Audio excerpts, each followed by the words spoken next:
What's the meaning of apprehension?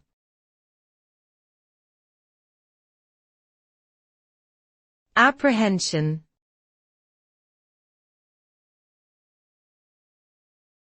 Apprehension.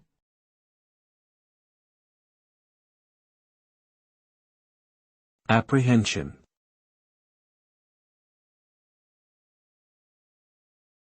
Apprehension.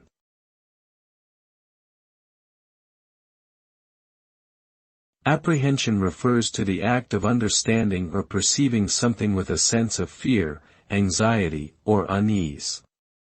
When we feel apprehension about something, it often means that we are aware of potential danger or harm associated with it. This feeling can be the result of either a rational analysis or an intuitive sense that something is not quite right. In extreme cases, apprehension may lead to avoidance or even outright panic. However, if managed properly, apprehension can also serve as a useful warning signal that helps us evaluate and respond to different situations in a more informed and effective manner.